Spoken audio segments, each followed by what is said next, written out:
I'm gonna go ahead and do some random triggers. So I went ahead and started using the Canon camera again. So hopefully I get higher quality in the resolution versus using my phone. Mainly because there's certain features that I like better using this than, like you can see the camera. Using my DSLR camera versus the phone. I'm also using some more lights over here on the sides and trying to do like third light over here, but it's not really coming through as good. Yeah, so we're just gonna try to do a new setup, but old setup in a new way. Yeah, okay, we'll go with that. That makes sense. So let's go ahead and get started. My recorder now is on the floor, so I'll be like, I don't know, we're just gonna wing it. Alright, go with my usual favorite, which is brushing. So we'll start with that. I have my brush here, and we'll get started just with some basic brushing sounds and movement. Also, so I'm looking at getting a newer camera. I believe it's going to be used. I'm looking at getting a Canon T6i, and on eBay there's been quite a bit of good sales on there. So I'm going through and looking at doing that. The reason why I want a newer camera, so what I have here is it's a T3i, which is a great camera, and I'm just using the standard lens. I do have other lenses like a 24mm lens, a 50mm, which are used for certain things, but the Canon T6i, it has the autofocus, so that way when I'm doing such as the brushing here, it can bring this, I mean, I know it sounds silly that I'm talking about something that pretty much everybody knows, but you know, it brings other things into focus. So I have to manually focus everything, and it's like the focusing is just off by a hair. So when I set something up, say I want to focus right about here with my eyes and my nose, but I slightly go out of frame here or get too close, obviously I go fuzzy, which is the depth, what do they call it again?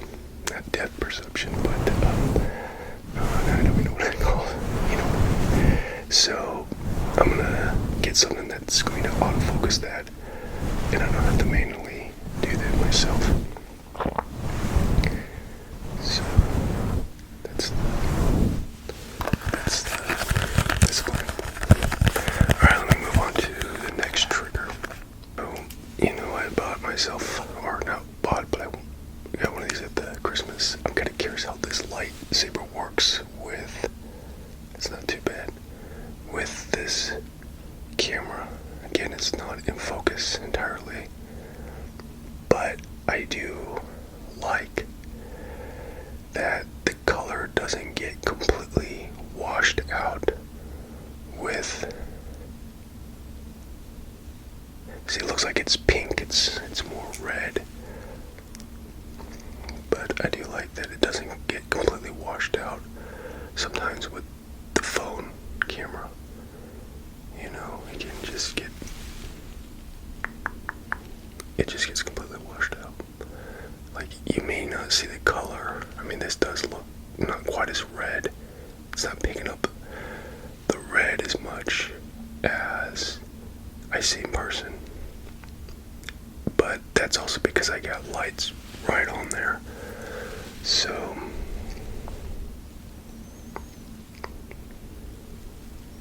yeah. But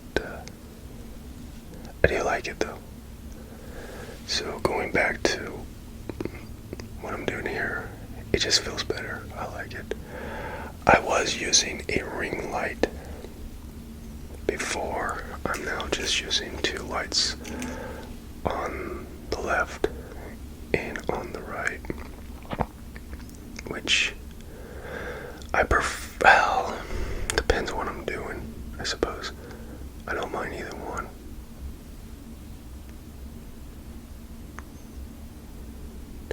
I just think that's a little more pleasant with softer lights to the right and left of you.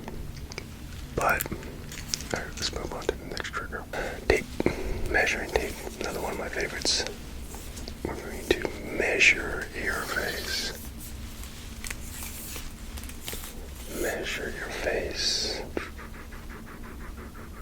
See, this is another one where, using this as an example, if I have a newer camera that has the autofocus, okay, you'll actually see the numbers in focus, which for me, I prefer. So I'm working on that. I actually, I'm watching a couple on eBay. Like, I put them in my watch list. The reason why I'm watching like 4 of them, or maybe 5. I'm also looking at the T7i. They're Rebels. And the reason why I'm doing that is so I can get an idea what people are bidding on them to determine what my threshold is. So sometimes when I get into something, I'm thinking, okay, what are people betting, or what are they bidding on those items that seems to be about the average? Because sometimes you see those buy it now, and typically they'll be a bit overpriced. So people that bid on them, granted they have an ideal amount they want to hit, but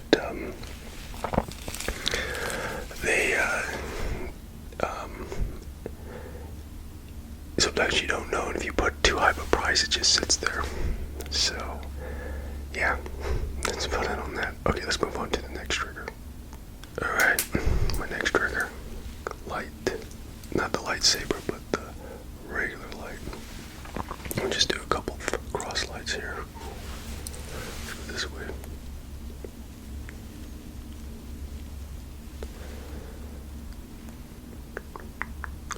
Another thing too that I like about using a DSL camera, again with the light, it's a little more controlled with the power of it. I mean, it's still pretty powerful, but it won't like completely, I don't know, sometimes I feel like because there's so much of an autofocus on, okay, let me take that back.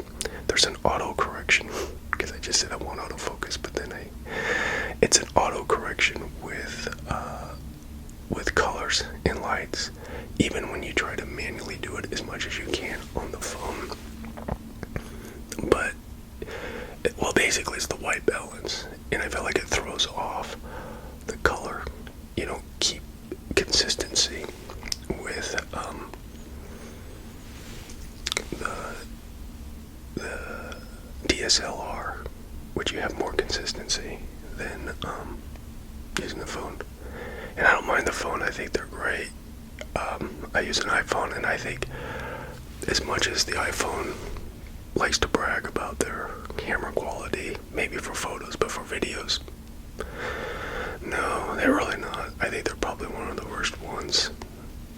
And I don't know, I've seen other people use other ones. I think there's far better features and far better quality to the phone cameras than what Apple puts out.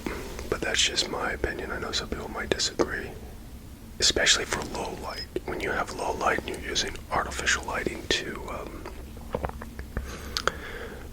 light up your subject, it really struggles.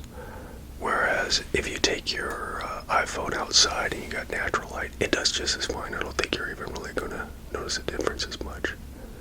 In fact, if I were to, I've tested out lights in cameras forever, and when I was using the Canon with a 50mm lens outside versus the iPhone, and I had an older one at the time, I found outside with all the natural lighting, the iPhone did fantastic.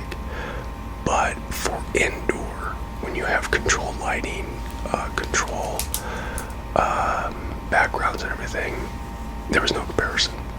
The iPhone, for me, just sucked. It doesn't do well using fluorescent light or any kind of lighting other than what's natural. So, just my thoughts. Anyhow, alright, hope you found this video somewhat relaxing and informative to what I'm moving up to. And I'll see you in the next video.